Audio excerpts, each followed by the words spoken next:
Mina sat me at the kitchen table on Christmas while her parents toasted in my living room. On New Year's Eve, I sold the house out from under them. "Nana, why don't you go sit at the kitchen table and do your little Christmas thing or whatever? We've got guests to entertain." That is what Charlie said to me. She said it without even turning her head. Her hands were full, balancing 2 wine glasses and a stack of gold-foiled napkins. But her voice sliced through the holiday hum like a cold wind slipping under a door. It was not what she said. It was the way she said it, dismissive, rehearsed, the same tone one might use to tell a dog to get off the furniture. And just like that, my role was clear. It did not matter that this house used to be mine, or that every molding, every paneled wall and archway still echoed with the fingerprints of my life. It did not matter that the dining room they had closed off for VIP family only still bore the scent of cinnamon pine cones I used to set out each December, or that the garland winding down the banister had been hand-twisted by my late husband the year before his stroke. None of that mattered anymore. They had decided that I no longer fit the picture. So I walked toward the kitchen, clutching the folds of my red wool coat tighter around me. The same coat Henry gave me on our last Christmas together. The same coat Charlie had called a fashion tragedy when she unpacked my boxes 2 months ago. The kitchen had no centerpiece, no garland, no music, just a dim bulb overhead, a scratched linoleum floor, and the ticking of a wall clock that sounded far too loud. I sat at the old oak table, my table, mind you, the one I had served 23 Thanksgivings on, and listened to the laughter spilling out from the living room. Clinking glasses, claps on shoulders, and soft jazz echoing under the chandelier I had personally dusted every year since 1976. Part of me wanted to cry, the part that still believed Christmas was sacred, the part that remembered when family was something more than display. But I did not cry. I straightened my back, folded my hands, and stared ahead at the stovetop where nothing was cooking. Because silence, I have learned, is not weakness. It is where memory waits for the world to catch up. If you feel justice deserves celebration, smash that hype button. Let us keep stories like this alive, echoing far, far away. Your support helps us bring understanding and love to those who deserve it. Thank you so much. Keep listening. From the kitchen, I could see Charlie's mother sipping from a crystal flute, wearing the velvet scarf I gave her 2 Christmases ago. Regifted, apparently, and now part of her holiday glam. Jamie was leaning against the fireplace mantel, like he had built it himself, laughing too loud at a story his father-in-law was telling about real estate in Savannah. And my granddaughter, Lily, was on the couch with Charlie's niece, their legs curled under faux fur throws, heads pressed together like sisters. No one looked toward the kitchen. No one wondered if I needed a refill, a plate, or a seat with company. I had become something less than background noise. I had become furniture. Stationary, silent. Last year, they invited me to read the Nativity passage. This year, they gave me paper plates and a folding chair. "Keep Nana in the kitchen," Charlie had said earlier in the week, thinking I could not hear. "She'll feel important, like she's helping." But I was not helping. I was being shelved. When I had arrived that morning, I brought a tin of sugar cookies, my husband's favorite. I spent 3 hours on them, rolled each one by hand, pressed the edges with a fork the way my mother taught me. When Charlie opened the tin, she looked at them the way a model might look at a cheap sweater. "These are cute," she said, "but we have caterers. Maybe put them in the back, so they don't confuse the display." So I did. I put them in the back. I watched her dump them into a Tupperware and shove them beneath the counter. Not even into the fridge. I wish I could say that was the hardest part. It wasn't. The hardest part was watching my own son nod along. Jamie used to stand on a stool to help me stir those same cookies. When he was 7, he cried because the dog ate the last batch. When he was 12, he made me promise I'd show his wife how to bake them, just like Nana. Now he stood 3 feet away from me, praising the rosemary cracker crisps the caterer brought in silver trays. The room smelled of white wine and expensive perfume. My coat smelled of cedar and mothballs. I shifted in my chair, the cushion thin from years of use, and realized they did not hate me. That would have taken effort. No, they had simply decided I was no longer necessary. There was a time I might have stayed quiet, a time when my pride would have told me to smile through it, wait for the next morning, and pray they came around. But something in me was stirring now. Maybe it was age. Maybe it was the silence. Maybe it was that damn coat, the last thing Henry ever gave me, and the only thing in that house no one dared to throw out. But I felt it. That quiet, sacred kind of rage, not the kind that burns, the kind that builds. I leaned back in the chair, looked around that lonely kitchen, and made myself a promise. They would remember this Christmas. Not for the champagne, not for the catered fig tartlets, not for Charlie's Instagram worthy with wreaths. They would remember it because this was the last time they would seat me in the shadows and expect me to disappear. I would not scream. I would not beg. I would simply rise. And next Christmas, if they were lucky, they would find out just how loud a woman can be when she has spent a lifetime being silenced. They say memory is a kindness, but sometimes it is a curse, especially when you remember every gift you gave that was punched back at your face. I remember telling Jamie when he was in his 20s, his business sputtering and no one giving him the time of day, that profit is not where worth lies. I shared with him old lessons from the years I held books open for him. How stocking the pantry, balancing accounts, we never called that work. But one afternoon, when he was fraying at the edges and Charlie had just emptied the kitchen cookie jar, he snorted and said, "Nana, you're sweet, but you're so out of touch with how business works now. You don't get scale or brand, so out of touch, as if decades of support had rendered me obsolete.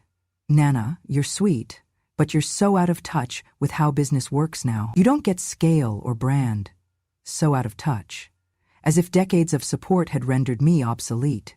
And I was told, now that we can afford a nanny, you're irrelevant." That word echoed in me long after she spoke it. Jamie once proposed that I sell my little patch of garden behind the house to pay off his credit card. He said it was practical. That land isn't worth much anymore anyway. I told him it was worth more than money. That was where Henry and I planted our apple tree, where our children ate their first strawberries, where our wedding guests tossed confetti. I said, "I cannot sell it." And he turned on me, his face bright with frustration. "That tree? Those sweet memories? They killed the chances I had for a future," he said. And I, who had believed in him, felt my bones crack at that. Then came the day Charlie cracked that wedding photo frame against the wall. Shards of glass scattered across my cherished crochet doily. She said the frame was garish, outdated, a relic of a past she was done with. "It does not match our foyer," she said, arms crossed, tilting her head. The crystal tears I never shed glistened on the photo of me and Henry, so alive then, so erased now. There were other times they dismissed me in more biting ways. At brunch with friends one Sunday, I wore the shawl that Henry had knitted decades ago, emerald and gold, and someone commented how it looked like a stain on their carefully curated holiday, and Charlie muttered in my ear, "You're a blot on this narrative." I nodded. I bowed. I learned that you could be dressed in tradition and still be thrown out like yesterday's news. And yet through all that, I kept the facade of being helpful, being quiet, being patient. I cooked meals, tidied beer bottles from Jamie's college friends when they crashed on the couch, even mended socks for Lily before tossing them in the laundry. I thought love worked in cycles. You give again. You give until you are hollow, and they come back around. But that's not how love works, nor memory. Then, on that cold Christmas night, Charlie stood over my bent shoulders in the kitchen and sniffed the air. "That smell, your homemade cinnamon rolls. I swear it ruins my Christmas vibe," she said, loud enough that the laughter in the living room froze. "I cannot stand that smell, Nana. It's too real." And I leaned into that judgment, let it target me, a woman who spent decades creating warmth, told she smelled like reality. A scent spoiled the gloss of holiday fantasy. My heart thudded so loud I could hear it. I raised my chin, trying to anchor myself in that moment. Tonight I felt something else. Fire. Not to burn, though I could have, but to rekindle. These are the memories I carry with me, the looks, the words, the moments of being deemed not enough to warrant a seat at their dinner table. They thought those were harmless. They thought they were invisible punishments. But I remembered, and that is my edge. Truth is, one does not break someone who still remembers who they were, who still loves what once was. So as the murmur of celebration drifted through the closed door, I sat there in the kitchen, Still calm, still composed, but not silent. My mind was mapping the way they would learn what it means to forget someone who was never meant to vanish. Because the second act of a life lived with dignity does not start with revenge, it starts with presence. And trust me, presence can be far louder than any holiday toast. They thought I had no idea what Jamie was doing when he started that artificial intelligence company. Back then, he used to sit across from me at the dining room table, shuffling through notebooks, tossing out acronyms I had never heard of. Machine learning, predictive modeling, neural mapping. He said them like passwords to a club I was too old to join. One night, I brought him tea and asked what he was working on. He laughed and said, "Nana, no offense, but you barely understand email. This stuff would fly straight past you." And I remember nodding as if that did not sting. But I was not offended. I was invested. Literally. Jamie never knew that the anonymous investor his business partner kept referring to in hushed tones, the early angel fund that saved their company from closing before it even launched, was me. Not directly, of course. I had set up a trust back in 2010 with the help of a quiet, brilliant attorney named Elijah.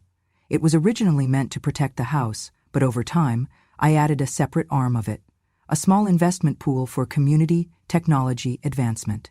It was my money, my rules. When Jamie's startup looked like it might make something of itself, I took a leap. He thought the funding came from a distant friend of his co-founder's aunt. I let him think that. I let him laugh in my kitchen and say old people just do not get it, do they? What he did not know, and what Charlie certainly never bothered to ask, was that the company they were so proud of, the one Jamie boasted about to Charlie's father while I quietly cleared dishes from behind their champagne flutes, that company now had a valuation of nearly $24 million, 0 cents. And my trust, through the backdoor equity deal they signed in desperation 5 years ago, held just under 8%. Not bad for someone who did not get tech, but this was never about the money. It was about control and about memory, because while they turned me into an afterthought, I had kept perfect records. The trust that held the house had not just preserved the roof above their heads, it had protected me. No changes to title, no transfers of ownership, no refinancing. None of it was possible without my signed approval. And the best part? They had never once asked, because they assumed I was already legally out of the picture. Jamie had even bragged last spring, "Charlie's dad says we can remodel soon, might knock out the study for a wine room." And I smiled, knowing he could not swing a hammer until I said so. On December 29th, while they were away at some private spa for post-holiday detox, I met Elijah for lunch. He had aged gracefully, gray at the temples, kind eyes, steady hands. He brought the documents I needed, and I brought my notebook, the one they never touched, the one where I had been collecting phrases, dates, insults, decisions for over 3 years. "You are sure?" he asked me over coffee. "I am ready," I said, "and I want it public." He looked at me carefully. "Do you want to move out?" "No," I answered. "I want them too." The plan was simple. On New Year's Eve, the trust would list the house for public sale. I had legal authority. The house was mine. They had simply been tenants, entitled noisy ones. By January 2nd, the listing would go live, but the real show? That would happen at midnight. On the 31st, while Charlie orchestrated her white and gold New Year's soiree, streamers and signature cocktails and selfie booths, I set my own plan in motion. Just after 11:00 p.m., I placed a small phone stand on the kitchen counter. I angled it perfectly to capture the hallway, the grand staircase, and just enough of the glittering chaos in the living room. Then I hit record, and I hit go live. The caption read, "When they forget whose house they are celebrating in." At first, a few viewers trickled in, then dozens, then hundreds. By the time the clock hit 11:47, nearly 5,000 people were watching. They watched as Jamie toasted his incredible year. They watched Charlie thank the universe for their home and success. They watched guests dance beside the mantel I built with Henry's hands, beneath the chandelier Charlie once called tacky, and then I stepped into frame. Not loudly, not angrily, just fully present, holding the signed sale agreement and the deed transfer notice. My voice was calm, but it carried. "Jamie," I said, "Charlie, can I have a moment?" They froze. The camera caught it all, the confused smiles, the quick exchange of looks, the sudden flush rising in Jamie's cheeks. "This house," I said, "has been sold." Charlie laughed, then scoffed. "To who?" "To someone who values memory," I said, "and who knows how to read a trust document." I held up the folder, and as the final seconds of the year ticked away behind them, as the countdown echoed from the television, 10, 9, 8, I watched the faces of my family shift. Not just with confusion, but with understanding. They had mistaken silence for surrender, and I was here to remind them, I may bake cookies, I may wear old wool coats, but I never forget what is mine. And now, neither would they. The countdown clock in the living room ticked down while guests clinked their crystal glasses, the brassy notes of champagne flutes filling the air, and the soft glow of golden lights casting warmth over the guest like a velvet embrace. Jamie stood in the center, a smug grin plastered across his face, his blazer shimmering just enough to catch the spotlight when he raised his phone for a selfie. Charlie draped a cream fur stole over her shoulders, hair perfectly coiffed, lips the color of winter berries, declaring, "Here's to our most perfect Christmas ever," as if she'd forgotten there had ever been a Nana, and certainly not one seated away with biscuits cooling on waxed paper. I stood up where I'd been quietly lingering by the kitchen doorway. My red coat, the one Henry picked out for me, felt heavy with intention, the linen lining cradling my heart. I pushed aside a cocktail dish, smoothing the edge of the doorway, and strode forward. I was camel-steady in my sensible heels, the familiar tick-tick-tick of the champagne-filled clock lost in my exhale. No one expected me in that moment. Like someone aimed to replace a spotlight with truth, I stepped into the golden ambiance. Champagne sparkles in tall glasses caught my eye for a heartbeat, and then I cleared my throat. "Merry New Year," I said, voice calm but clear, carrying every ounce of memory, love, and hurt. The house was sold this morning. The room froze. Jamie's phone slipped from his fingers, landing with a sharp clink on the marble bar. Charlie's hand flew to her mouth as another guest gasped. The band faltered mid-note on their jazz refrain. I didn't wave. I didn't apologize for interrupting. I let the silence do the work. A tall man in a charcoal suit stepped forward from the shadows. Elijah, my attorney and old friend. He carried a manila folder embossed with gold. All eyes turned to him as he opened it and spoke in a voice soft but firm. "The trust document, executed in 2010, is legally binding. The house was transferred this morning at 9:05 to a charitable foundation benefiting children across Georgia. All signatures are verified." Gasps echoed. Champagne drenched the floor, half trickling onto the hem of Charlie's gown. Jamie staggered backward, knocking into his father-in-law, who swore softly in amazement. "This is insane," Jamie stuttered, fumbling for words. "But that house, our—" "Elijah," I said quietly, but loud enough now. How fast can the paperwork be reversed if they want to fight? He looked at me, then all of them. "Time is short. But remember, signatories in 2010 under your husband's last wishes override any claim without your concurrence, Mrs. Holloway." I offered his gaze a small nod. Charlie's breath hitched, and she pressed a trembling hand to her throat. She tried to salvage grace. "Mom, Nana," she began, voice cracking. But no one moved to comfort her. No warm arms reached out. People wanted to look, but not touch the moment. I should have been silent again. I should have walked away and pretended nothing had changed. But instead, something urged me to speak, not with anger, but with the cooling power of certainty. So I said it. This house, built with care, with holidays and homework and memories of our children learning to ride bikes, it is no longer mine, but it is no longer yours either. It belongs to those who need a home, not just a holiday backdrop. I turned my face to the crowd, shoulders squared. Old neighbors, a few kids with sugar mustaches from the dessert table, who looked up at me with wide eyes. As the clock ticked past midnight, they heard my words the way winter hears the first thaw. The room was stunned. Charlie's eyes filled. I could see the reflection of those golden lights in her pupils as they trembled. She looked at her father, who lay a protective hand on her shoulder, but caused her fur stole to fall slightly off. She looked at Jamie, who looked like a child who just broke a vase and was realizing the silence that followed was more painful than the smash. I walked back to the kitchen with Elijah beside me, each step soft but weighty. I passed the living room once more and allowed myself a small smile. They thought they were hosting the merriest party, the perfect New Year. Instead, it became the night they remembered, the voices they silenced. I took off that red coat and draped it over my chair. There would be no presents for me this year, but there was peace, and a story it would tell generations. And as I turned toward the quiet of the kitchen, I told myself softly, your silence was your armor, but now speaking has freed you. They thought I would disappear quietly, that once the glitter was swept from the floor and the scent of burned champagne drifted out the open windows, I would return to my knitting and forget I ever owned the walls they celebrated in. But what they did not anticipate was that the world had been watching. By New Year's Day morning, the video had gone viral. It was not planned, at least not entirely, but someone, one of Charlie's influencer friends, had clipped the moment I said, "The house was sold this morning," and posted it with the caption, "When Grandma flips the table," literally. It exploded. Within hours, major local outlets picked it up.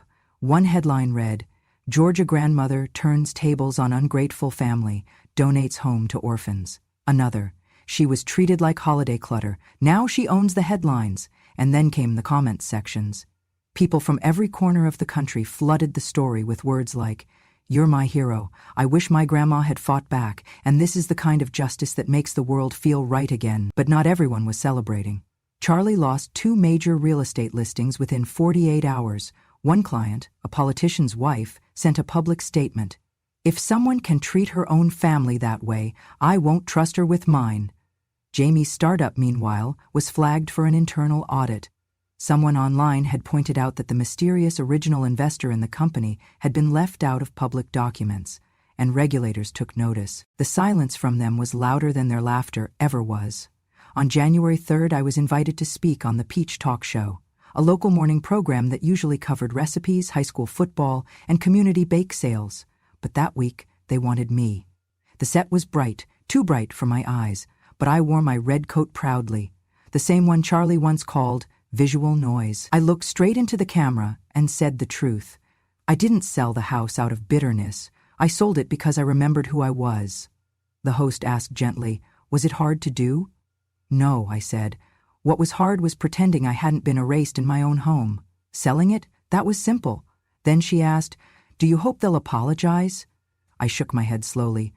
"I don't need them to love me. I need them to respect me, and I need women like me to stop disappearing into the wallpaper of their children's success. I almost took my grandma to a nursing home today until I watched this.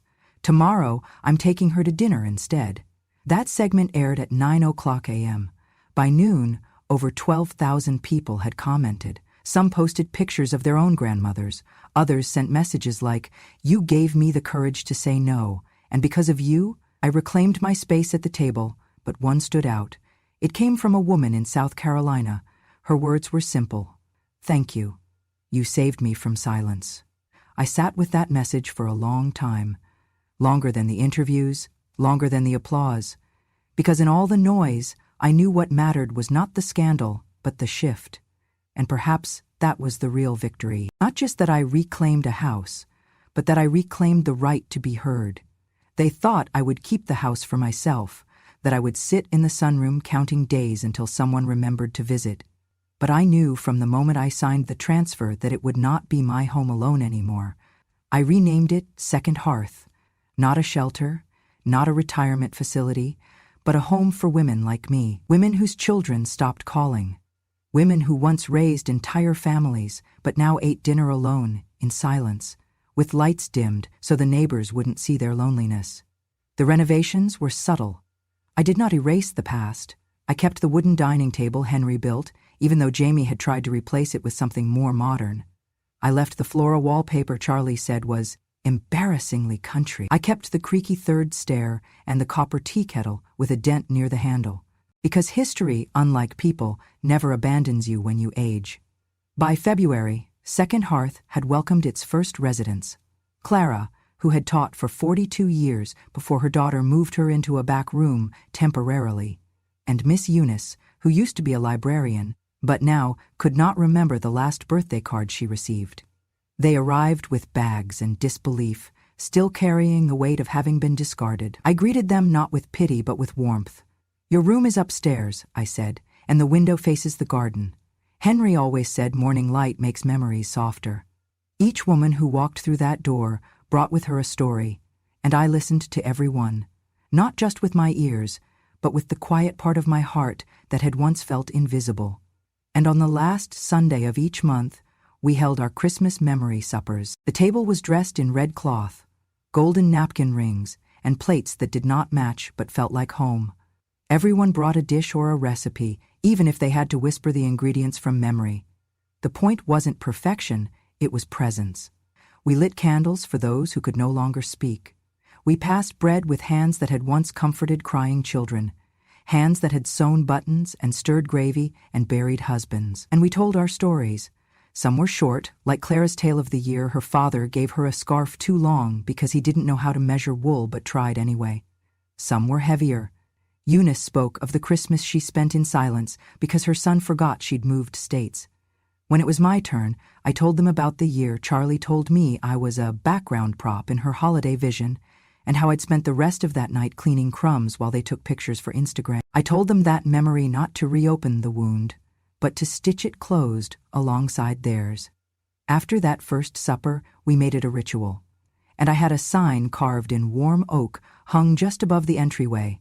"There are no ghosts here, only memories worth honoring." Visitors began stopping by, nurses on break, college students looking for community service hours, even a few teenagers who just wanted to hear someone call them sweetheart. They sat with us at the table. They listened. They learned that aging is not the absence of worth, but the deepening of it.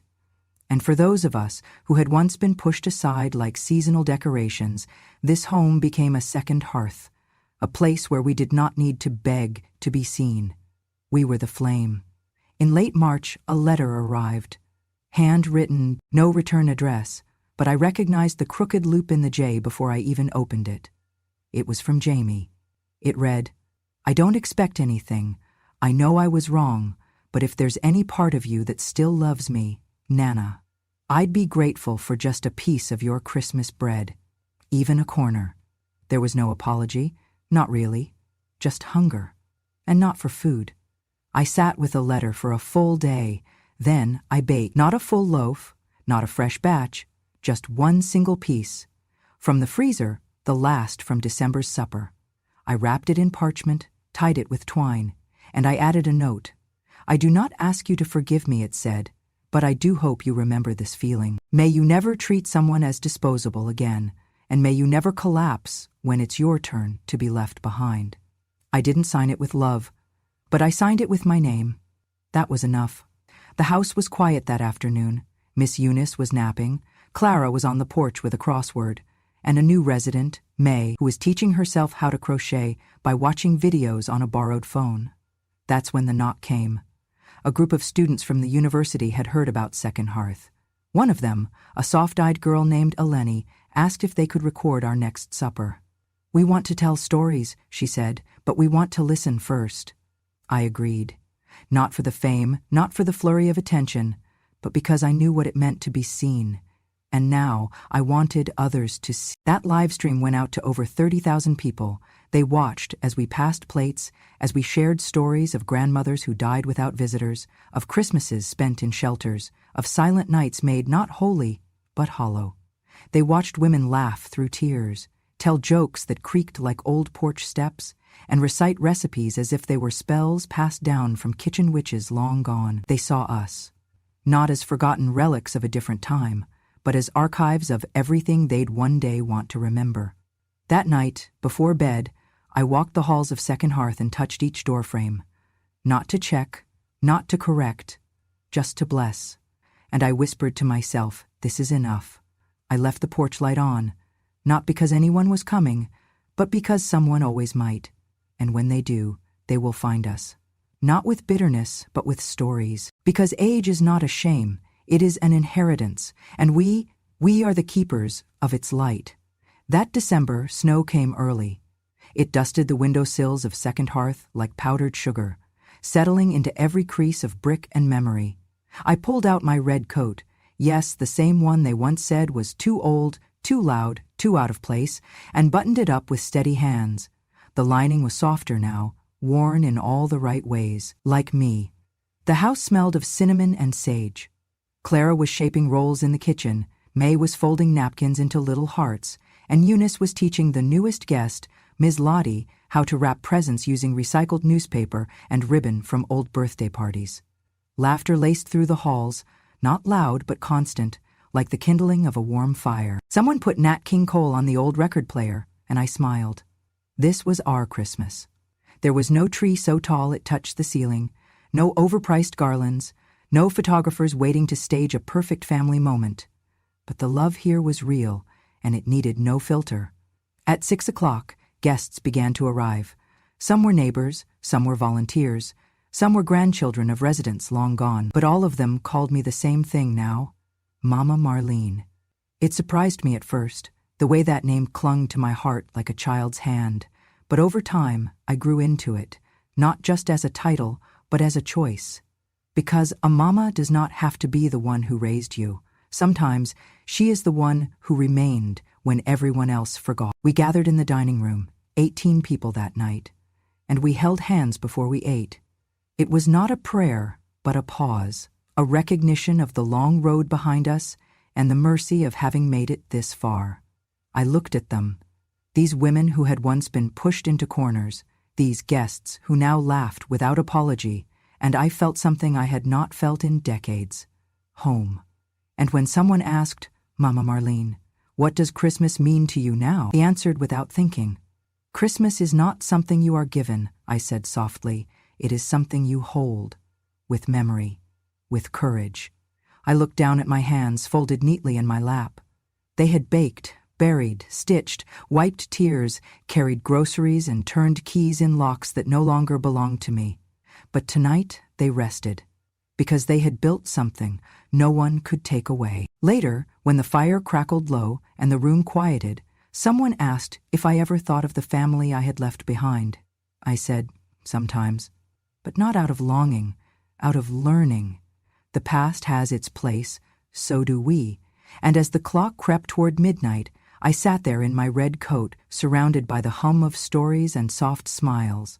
There were no cold eyes watching me like I did not belong, no back rooms, no closed doors, just light, just warmth, just the kind of peace that arrives not when others make space for you, but when you claim it for yourself. And in that final hush, before the day turned, I whispered to no one and everyone. They once called it a little mess, a bit of holiday noise, something to sweep aside. Then I looked around at the candles flickering, the old voices singing carols off-key, the worn photo of Henry tucked into my coat pocket, and I said, I call it justice, and the truest Christmas I have ever known. They say that closing chapters are meant to be quiet, a soft exhale at the end of a lifetime, a gentle fade-out. But in my heart, this was not an end, it was a new beginning. Spring arrived at Second Hearth shyly. The snow melted and gave way to green buds. My roses, planted years ago by my own hands and ignored for seasons, bloomed again. I thought of Henry, thick mittens around my fingers, turning the soil beside me, whispering that memories grow like roots. I understood then that we do not erase the past by forgetting. We cherish it by living forward. Our home had turned into a sanctuary of story, and one day, a filmmaker, drawn by the live stream, when Grandma flips the table, literally, whew, what a title for a beginning, arrived with a camera and a curious heart. She asked if she could document us.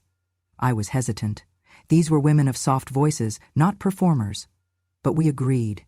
We agreed because we wanted to show the world that golden years do not dim. They shine in the quiet corners of community and laughter. The film premiered at a local theater in early May. On opening night, I sat in a seat with its back warm and old, and I watched with wide eyes as the screen flickered to life.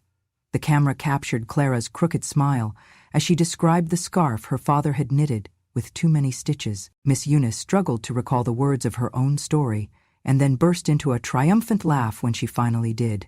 Summer rain pattered on the theater's window, and in that shared quiet, we all learned again what it means to belong. Afterward, people lined up to thank me. A young woman stepped forward, tears in her eyes. "My dad left, Nana," she said. "I thought no one would sit with me.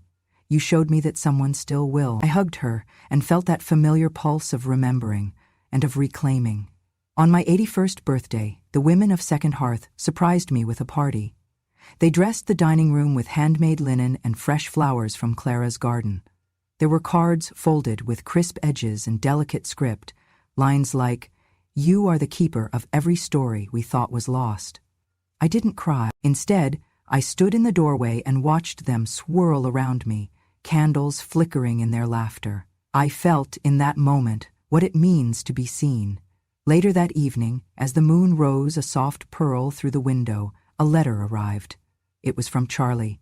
Her handwriting was shaky. She wrote, "I cannot unmake what I did, but I see now how much you built me from.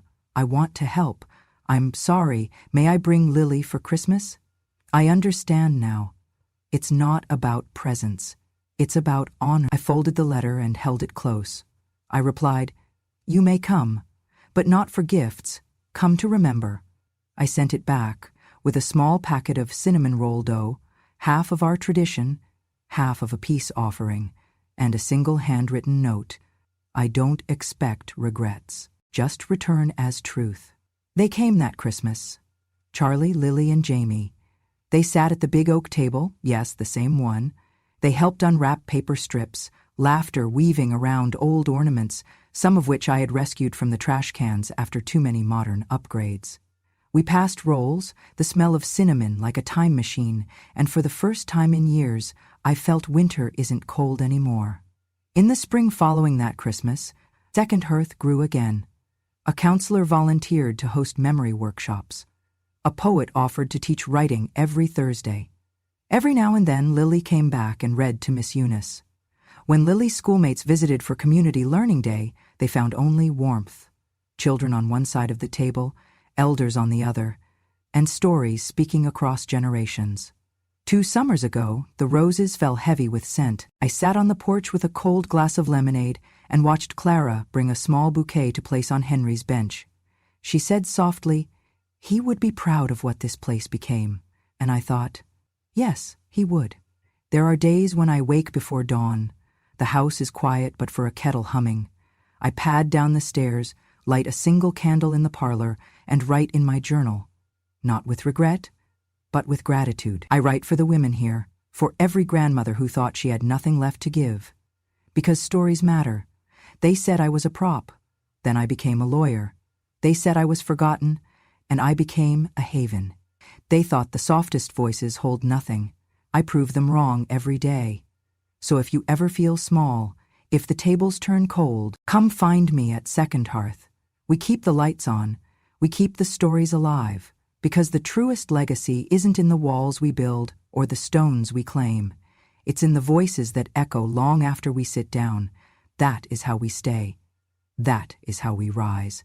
If this story touched something quiet in you, if it reminded you of a voice you once silenced, or a chair that now sits empty at your table, then let it echo a little longer. Age does not erase worth, it deepens it. And for every woman who's been told to sit quietly in the kitchen, let this be a reminder. Your silence is not the end of your story. It is only the pause before the truth is finally heard. Subscribe to Grandma True Stories if you believe wisdom still matters, and if you want to hear more voices that refused to disappear. Because revenge has no expiration date, and when a grandma speaks, the world finally listens.